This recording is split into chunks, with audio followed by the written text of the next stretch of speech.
और बातचीत करने के लिए मोहम्मद शबाब हमारे साथ जुड़ रहे हैं। शबाब, जाहिर तौर पर इन परिणामों के बहुत मायने हैं, क्योंकि इन परिणामों के बाद विधान परिषद की तस्वीर कैसी होगी इस देखा जाएगा, समझा जाएगा।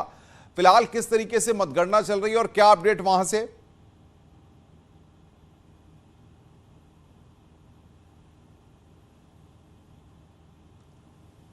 शबाब के पास हम चलेंगे, कुछ तकनीकी दिक्कत है। मोहम्मद शबाब से हमारा संपर्क यहां पर नहीं हो पा रहा है, लेकिन हम आपको बता दें कि मतगणना लगातार जारी है। किस तरीके से वहां पर काउंटिंग हो रही है ये यहां पर हम आपको दिखा रहे हैं। उत्तर प्रदेश में एमएलसी चुनाव को लेकर के जिस तरीके से माहौल बना, और सूर्या मैथिल जी हमारे साथ बीजेपी से इस वक्त जुड़े हुए हैं। सूर्या जी, क्या देखते हैं आप शुरुआती रुझानों के बाद? भारतीय जनता पार्टी अभी तो बढ़त बनाए हुए है, फाइनल तस्वीर की एक्सपेक्टेशन क्या है आपकी? हम क्लीन स्वीप करेंगे। भारतीय जनता पार्टी को विधान परिषद में प्रचंड बहुमत मिलेगा इन चुनाव। लेकिन विपक्ष तो लगातार इस तरह के सवाल खड़े कर रहा था कि आपने इस पूरे चुनाव को प्रभावित करने के लिए सारे हथकंडे अपनाए, सारी सरकारी मशीनरी का दुरुपयोग आपने किया। देखिए, आप समझिए इस चीज को, ये तो विपक्ष की क्रोनोलॉजी है। विपक्ष जब भी हारता है वो ईवीएम पे ठीकरा फोड़ता है, सिस्टम पे ठीकरा फोड़ता है, और साथ ही साथ उनको जो है ये पता होता है कि उनको जनता ने नकार दिया है। जिस प्रकार से आपने देखा विगत चुनावों में भारतीय जनता पार्टी को प्रचंड बहुमत मिला 4 राज्यों के चुनावों में, और उत्तर प्रदेश में तो अपने आप में इतिहास बना, दोबारा से एक सरकार चुनी गई योगी आदित्यनाथ जी के नेतृत्व में। तो उसी प्रकार से विधान परिषद में भी प्रचंड बहुमत मिलने जा रहा है।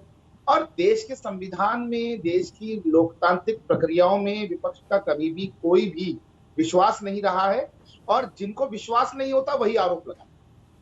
नहीं, लेकिन सूर्या जी, सवाल ये है कि अभी हम देख रहे हैं कि कई जगहों पर बीजेपी आगे चल रही है, लेकिन कई सीटों पर मुकाबला अभी भी है और कई जगहों पर कांटे की टक्कर भी देखने को मिल रही है। ऐसे में आप क्या मानते हैं कि सभी सीटें आप जीत लेंगे? अमित भाई, आप रिजल्ट्स आने दीजिए, आप देखिएगा कि भारतीय जनता पार्टी जो है वो प्रचंड बहुमत के साथ इन चुनावों को विधान परिषद में जीत रही है, और हम एक बहुत बड़े मार्जिन के संग विधान परिषद में आने जा रहे हैं। क्योंकि ये जो आप कह रहे हैं ना अभी, ये शुरुआती रुझान है। आते आते आते जब आप शाम तक समय देखेंगे तो भारतीय जनता पार्टी के सभी प्रत्याशी जो हैं वो प्रचंड बहुमत के साथ आगे चल रहे होंगे और जीतेंगे। भुवन जोशी जी भी हमारे साथ है, समाजवादी पार्टी के नेता है। भुवन जोशी जी, समाजवादी पार्टी क्या देख रही है अपनी स्थिति? अभी तो भाजपा जो है लगातार बढ़त बनाए हुए है, आपका तो कहीं भी खाता खुलते हुए भी नजर नहीं आ रहा है।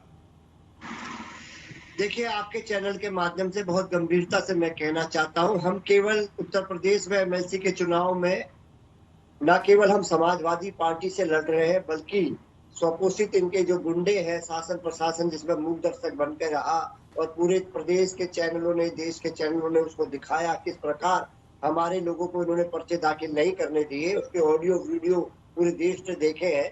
तो हमें लड़ाई जो लड़नी है वो भारतीय जनता पार्टी से तो लड़नी है, साथ साथ हम लड़ाई लड़ रहे हैं जो लोकतंत्र को बचाने की, और जिस प्रकार की जनतंत्र की लूट करने का भारतीय जनता पार्टी की एक परिपाटी बन गई है, उसके खिलाफ भी लड़ाई लड़ने का काम माननीय अखिलेश यादव जी के नेतृत्व में समाजवादी पार्टी कर रही है। और निश्चित तौर पर हम कहना, लेकिन बीजेपी तो पूरी आश्वस्त है, बीजेपी तो कह रही है हम सारी सीटें जीत लेंगे।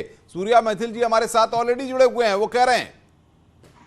मैं सर बहुत जिम्मेदारी से आपसे कहना चाहता हूं, ये लड़ाई लोकतंत्र को बचाने की लड़ाई माननीय अखिलेश यादव जी के नेतृत्व में समाजवादी पार्टी लड़ रही है। हम लोग संघर्षशील लोग हैं और संघर्ष से उपजी हुई हमारी पार्टी है, और निश्चित तौर पे हम लोग संघर्ष कर रहे हैं। और ये संघर्ष और जिस तरह की घटनाएं मैंने आपको जिक्र किया है, ना तो ये उत्तर प्रदेश के हित में है, ना लोकतंत्र के हित में। राजनीतिक दल कोई जीत और हार होती रहती है। मैथिल साहब मुस्कुरा रहे हैं, देखिए मैथिल साहब तो शुरुआती रुझानों से ही मुस्कुरा रहे हैं। मैथिल साहब, इनके लिए एक शेर बोल देता हूं, क्योंकि मैथिल साहब बोलिए, जरा अपनी बात को पूरा कीजिए। मैं इनके लिए एक शेर बोल देता हूं जो मुस्कुरा रहे हैं आज। और उन्होंने कहा कि भैया यहाँ तो जो है शासन और प्रशासन का जो है दुरुपयोग हुआ।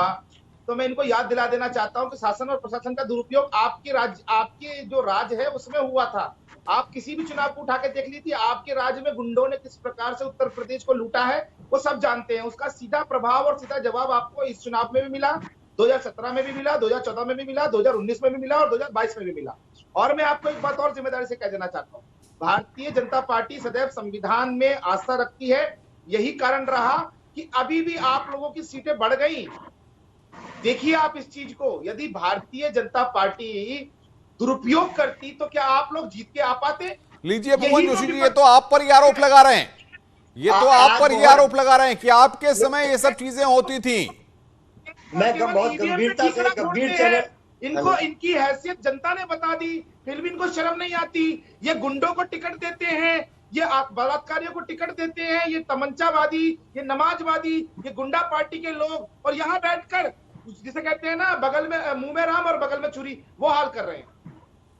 देखिए, मैं बहुत गंभीरता से चैनल के माध्यम से कहना चाहता हूं आपके, जब 2022 को चुनाव को याद किया जाएगा तो निश्चित तौर पे हम इतिहास को भी याद करेंगे, और इतिहास को जब हम याद करते हैं तो हम पाते हैं कि अभिमन्यु को आप छल से तो हरा सकते हैं, लेकिन जीत बात में सत्य की होती है, और समाजवादी पार्टी सत्य की लड़ाई को लड़ने का काम माननीय अखिलेश यादव जी के नेतृत्व में कर रही है। चलवाते थे, जिन लोगों के लिए राम मिथ्या थे, जिन लोगों के लिए हिंदुत्व मिथ्या था, जिन लोगों के लिए नमाजवाद और इफ्तारी सबसे ज्यादा इंपॉर्टेंट थी, आज वो लोग हिंदू धर्मशास्त्रों का ही उल्लेख कर रहे हैं।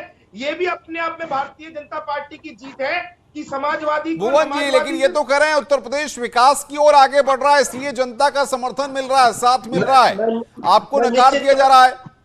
मैं निश्चित तौर पर कहना चाहता हूं, जब से 20 योगी की सरकार प्रारंभ हुई है, प्रदेश में किस तरह का विकास है आपको बताना चाहता हूं। मैं बताना चाहता हूं, प्रदेश में एक विकास की एक गंगा ये बह रही है कि परीक्षाएं लीक होने का जो क्रम है वो टूट नहीं पा रहा योगी सरकार में। और देखिए, एक बेटी, वो बेटी सर मेरी बेटी हो सकती है, आपकी बेटी हो सकती है, और ये जहां भारतीय जनता पार्टी के प्रवक्ता बैठे, इनकी बेटी हो सकती है। उस बेटी ने आत्महत्या कर दी परीक्षा के लीक होने के कारण। मैं इस तरह का प्रदेश ये चलाना चाह रहे हैं, और डिवाइडेड रूल की जो पॉलिसी उन्होंने करी है, एक धर्म विशेष को जो टारगेट करके ये लोग काम करना चाह रहे हैं, उससे निश्चित तौर मैं रोकूंगा भुवन जोशी जी। आलोक वत्स हमारे साथ राजनीतिक विश्लेषक भी हैं, उनसे हम तमाम चीजों को समझेंगे। आलोक जी, इस एमएलसी चुनाव का रिजल्ट उत्तर प्रदेश में बीजेपी के लिए कितना मायने रखता है?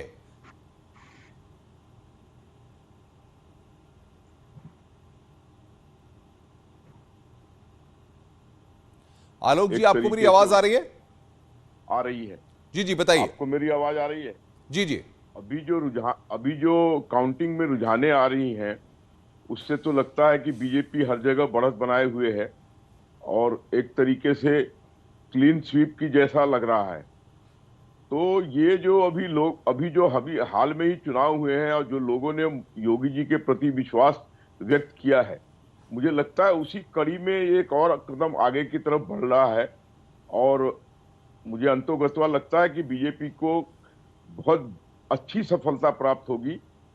अभी लोगों का विश्वास बना हुआ है, और जिस तरीके से वहां पर माफिया, गुंडा, इस सब पर जिस तरीके से उनका नियंत्रण चल रहा है, उससे लोगों के प्रति और बिल्कुल आलोक जी, हम आएंगे आपके पास, बने रहिए हमारे साथ। उपेंद्र द्विवेदी हमारे संवाददाता वाराणसी से।